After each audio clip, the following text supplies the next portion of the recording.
Votre cher élu vous parle. Chers amis, des polémiqueurs manipulés politiquement, oui, manipulés politiquement.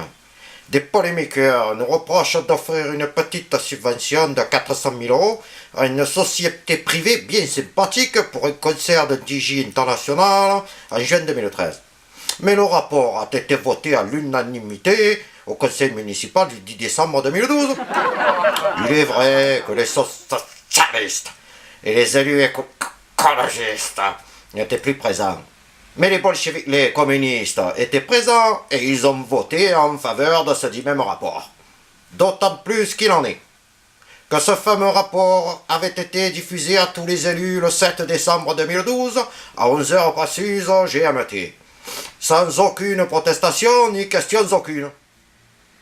Il est vrai, ce rapport n'était pas passé en commission, mais il y en a plein d'autres qui passent pas non plus, que c'est pas obligé par la loi. D'autant plus que ça aurait pas changé grand-chose vu que les élus de l'opposition, ils sont jamais là. La municipalité a décidé, dans sa grande mansuétude, d'aider l'organisation de ce grand concert à Marseille en 2013, cause que c'était un grand manque de l'année capitale. Et oui, parce que l'Europe, le comité européen de la surveillance et de conseil pour la capitale européenne de la culture, Marseille-Provence 2013. L'organisation qui contrôle l'année de la culture, quoi. Cette organisation désirait de tout son cœur un événement de ce genre, car dans un document de mai 2012, l'organisation pointait du doigt la surreprésentation de la culture dite haute. Cette organisation recommandait d'équilibrer tout ça avec plus d'événements participatifs et divertissants. Ici même, je rappelle que toutes les collectivités locales et étatiques ont payé l'année capitale en dépensant plusieurs dizaines de millions d'euros. Et pourquoi?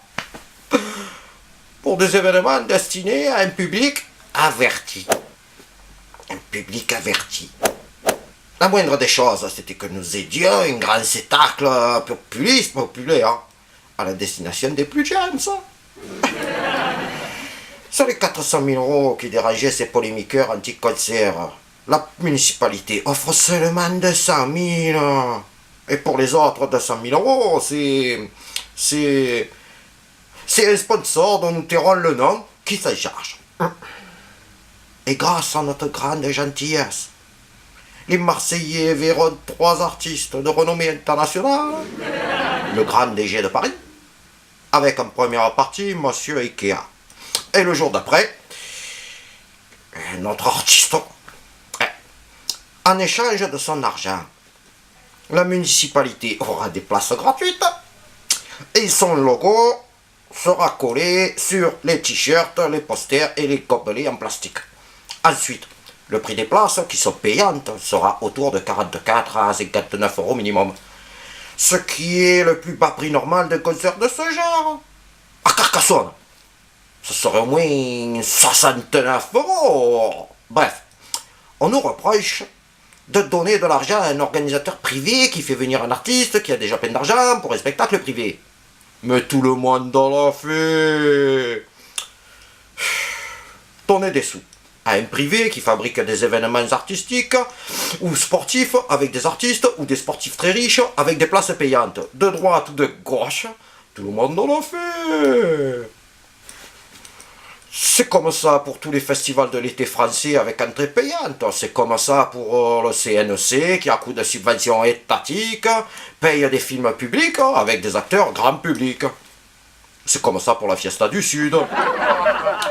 Dans le monde du sport, par exemple, il y a l'Open 13 qui est un exemple intéressant. L'Open 13. Le conseil général paye un organisateur privé de très haute renommée pour organiser une rencontre payante avec des tennisman qui sont très riches. D'ailleurs, nous soutenons cette action du Conseil général, action qui aide à l'animation, à l'activité économique et à l'image internationale de notre ville. Comme les concerts qui sont dans la polémique. En vérité, je vous le dis, Ces polémiqueurs sont motivés par une méchanceté à l'encontre de l'artiste. De notre côté, nous ne critiquerons jamais personne.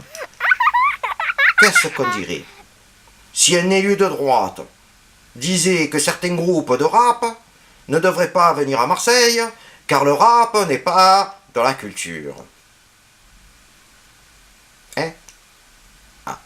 Eh bien, c'est ce que dit la gauche avec le grand DG. Cette gauche caviar. Et certains artistes pas connus considèrent que le grand DG est trop populiste, pas assez intellectuel et pas assez scientifique. Il est vrai que les artistes les plus connus ne sont pas toujours les meilleurs, mais on peut quand même pas dire qu'ils sont obligatoirement mauvais. Le public n'a pas toujours tort. Ceux qui disent ça sont coupables de délits de faciès culturel. On entend même des espèces d'artistes intellectuels nous reprocher de faire venir un artiste de Paris. Cela ne mérite aucun commentaire. On entend aussi qu'on aurait dû organiser un concert gratuit.